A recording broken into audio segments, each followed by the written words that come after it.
Lors de la visite du Premier ministre turc au Niger, un forum économique a regroupé au Palais des Congrès de Niamey les investisseurs turcs et nigériens. Rencontre élargie aux opérateurs économiques et qui a permis au président de la Chambre de commerce, d'industrie et d'artisanat du Niger, Ibrahim Idiango, de présenter les potentialités économiques dont regorge notre pays.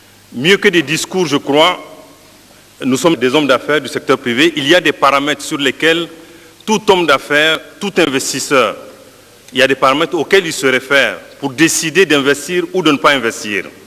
Ces paramètres, en ce qui concerne notre pays, sont aujourd'hui éloquents.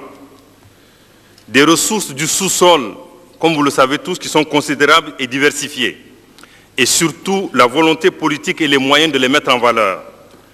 Un marché national et régional de près de 300 millions de consommateurs et une position stratégique unique sur l'échiquier géographique sous-régional. Un ambitieux programme de construction d'infrastructures, un environnement réglementaire au service de l'initiative privée et bien sûr, très prochainement, une indépendance énergétique. Une classe moyenne en forte progression, une forte demande locale en constante augmentation dans tous les secteurs. Agroalimentaire, équipements, textiles, matériaux de construction, énergie, besoin de financement, et j'en passe, sans aucune offre locale suffisante à mesure d'y répondre. Bref, tous les accélérateurs de croissance dont tout pays a besoin pour amorcer sa mutation économique et son développement. C'est à la veille de ce tournant économique majeur que nous disons à nos amis, hommes d'affaires turcs, bienvenue au Niger. Vos places sont réservées dans les premiers wagons. Pourquoi?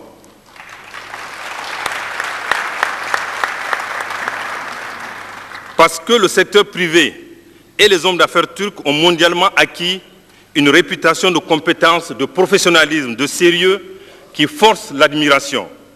Parce que la Turquie, devenue aujourd'hui un acteur économique de premier plan, ouvert et proche de la vision de développement de nos pays, est perçu par l'Afrique comme un de ses meilleurs partenaires pour avancer sur la voie du progrès. Notre vision, en effet, repose sur le fait que notre pays ne veut plus être simplement un réservoir de matières premières. Il veut devenir un réservoir de croissance économique et de forte rentabilité pour nos amis investisseurs que vous êtes. Ajoutez à cela les prévisions économiques de 2012 qui indique un taux de croissance moyen pour les 8 pays de l'UEMOA d'environ 6 à 7%, avec un taux record pour le Niger de 11%, vous aurez réuni les meilleures garanties de rentabilité de vos futurs investissements dans notre pays. D'autant mieux d'ailleurs que dans le reste du monde, la plupart des pays industrialisés cherchent à contenir les effets d'une récession économique inévitable et que les pays émergents les plus réputés aujourd'hui montrent des signes indiscutables d'essoufflement. Les raisons de cette embellie économique attendue sont connues. En effet, jamais auparavant, notre pays n'a détenu avec autant d'évidence les cartes maîtresses de son destin économique.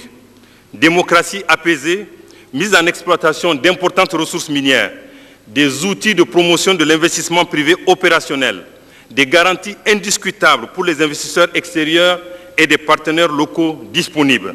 C'est dans ce contexte que le secteur privé nigérien a décidé de s'inscrire résolument comme un partenaire disponible et engagé, prêt à bâtir avec nos amis un partenariat ouvert et équilibré, des entreprises performantes dont le Niger et eux-mêmes ont besoin pour assurer croissance, rentabilité et développement.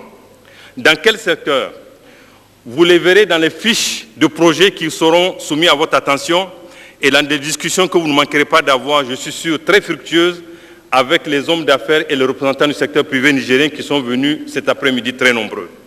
D'abord, tous les secteurs, évidemment, qui sont liés directement ou indirectement à l'exploitation des ressources minières, qu'il s'agisse des secteurs de services, transport, fret, hydrocarbures, transit, logistique, assistance de base vie, etc., des secteurs industriels, chaudronnerie, équipements électriques, tuyauterie, production d'énergie, etc., produits d'emballage, de la formation professionnelle également pour disposer d'une main-d'œuvre qualifiée. Ensuite, les secteurs agro-industriels, intrants, aliments, bétail, etc. Dans quelles conditions envisageons-nous ces partenariats? Tout est sur la table, ou presque. Tout est négociable.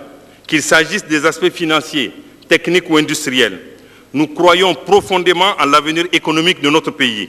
Nous sommes donc prêts à faire avec vous et en première ligne s'il le faut, le pari, je suis sûr, gagnant de la rentabilité des investissements que nous pourrons ensemble faire au Niger dans les domaines d'intérêt commun. C'est aujourd'hui ou jamais qu'il faut investir au Niger. Vous avez dans cette salle, comme je le disais tout à l'heure, des entrepreneurs nigériens qui peuvent témoigner qu'il est possible de créer facilement des entreprises au Niger et de rentabiliser ces investissements dans des conditions économiques optimales. Certes, la plupart de vos entreprises, comme m'a dit tout à l'heure le président de Tucson, rencontrent pour la première fois le secteur privé nigérien. C'est assurément le bon moment, je dirais même le meilleur moment, car il coïncide avec la situation d'un pays ouvert, confiant, résolu et en pleine croissance. Et si cette visite nous permet de conclure ici, aujourd'hui, ou de poursuivre ailleurs nos discussions avec la perspective de conclure des partenariats imminents, nous aurons ensemble réussi notre pari, celui d'inaugurer un courant d'affaires important entre la Turquie et le Niger. Plusieurs protocoles d'accord de commerce ont été signés entre le président de la Chambre du commerce, d'industrie et d'artisanat du Niger et les délégués turcs, suivis de remises de cadeaux par la Chambre du commerce à travers son président Ibrahim Idi Ango. Les opérateurs économiques du Niger et ceux de la Turquie se sont ensuite retrouvés autour de la table pour s'échanger des contacts et présenter leur entreprise et leurs différents projets.